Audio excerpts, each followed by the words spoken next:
Hey Billy, Colby here at my home studio. One of them, this is the second bedroom. I got some drums in and I do a lot of drum repair stuff out of on the other side of the camera here. But anyways, I wanted to give you a quick explanation of the main differences between 3/4 and 6/8.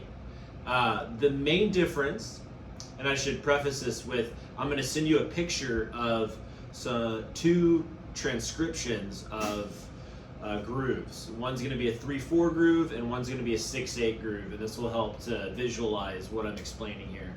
So the main difference between 3/4 and 6/8 is how the eighth notes are subdivided. They're both created out of eighth notes, but when you're in 6/8, they're grouped differently than when you're in 3/4, and vice versa. So what we're looking at here is when we're in 6/8, they're grouped in 3. 1, 2, 3, 4, 5, 6. 1, 2, 3, 4, 5, 6. 1, 2, 3, 4, 5, 6. 1, 2, 3, 4, 5, 6. 1, 2, 3, 4, 5, 6. 1, 2, 4, 5, 6. 1, 2, 3, 4, 5, 6. 1, 2, 3, 4, 5, 6. 1, 2, 3, 4, 5, 6.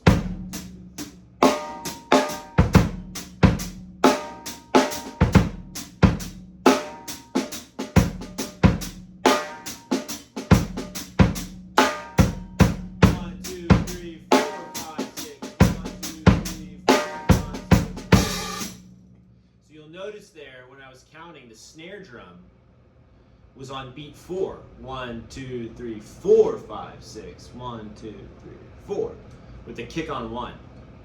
So you can see the kick on 1, and then the snare on 4 is dividing the beat into 3 plus 3 equaling 6/8. 1, 2, 3, 4, 5, 6. 1, 2, 3, 4, 5, 6. And then I just filled in on the cymbal, hi-hat or ride, and then I added some extra rhythm just for fun for a moment. But anyway, so that's 6/8. You definitely gonna hear a lot of that at church. I grew up playing a lot of that. You know, a lot of hymns are in 6/8, and so if it's you know, that vibe, you play that. So very similar, if not exactly the same as like a slow blues. You know, if you think about that, we can explore that in a lesson. All right, let's go on to 3/4. So 3/4, the difference is instead of it being 3 plus 3, it's 3 groups of 2. And this is like the basic way to think about it. Of course, things can change, but the idea is instead of putting that snare on beat 4, counting 1, 2, 3, 4, 5, 6, the way I'm going to count this is 1 and 2 and 3 and 1 and 2 and 3 and. And there's a lot of different flavors of a backbeat snare drum idea you can play, but a good one to start with would just be playing a kick on 1 and then just a snare on 3. That'd be a basic shape. You've also heard a 3/4 in a waltz. And in a waltz, you emphasize a low sound on beat 1, and then you emphasize a high-pitched sound on beats 2 and 3. So you probably heard a waltz before, you know, maybe in a hymn, but probably country music or even, you know, ballroom dancing. But that vibe is like 1, 2, 3, 1, 2, 3. But what kind of works a little more, maybe a little more groovy, less waltzy, less dancey, is just to put one of those clicks on 3. 1, 2, 3, 1, 2, 3, like that. And then I can subdivide the eighth note, and you'll see this in the transcription, but 1 and 2 and 3 and 1 and 2 and 3 and 1 and 2 and 3 and. I'm gonna just put that click sound on the snare. And 2 and 3 and 1 and 2 and 3 and. I'm just gonna play those eighth notes on the hi-hat over here. And 2 and 3 and 1 and 2 and 3 and 1 and 2 and 3 and 1 and 2 and. I'm gonna add some stuff.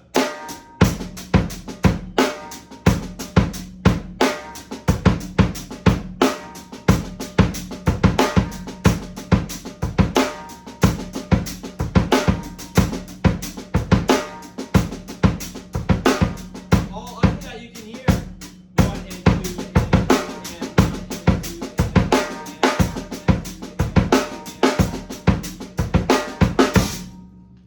you can hear that count happening.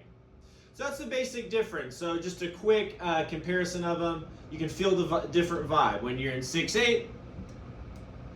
1, 2, 3, 4, 5.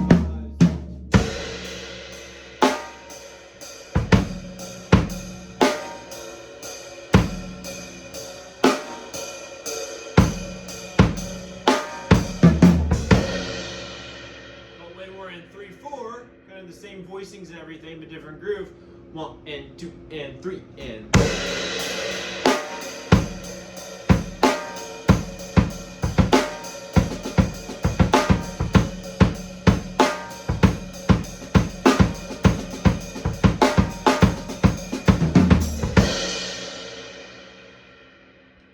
So there we go. So hopefully that'll help out. I'm gonna write out 2 basic grooves and I'll text that to you. But hopefully this helps you on Sunday. And so you feel more ready versus the day after on Monday. Then on Monday we can talk deeper about it, you know, because you'll have this knowledge plus kind of what went on at church. So anyways, man, hope you're having a good day, and I'll talk to you soon. Peace.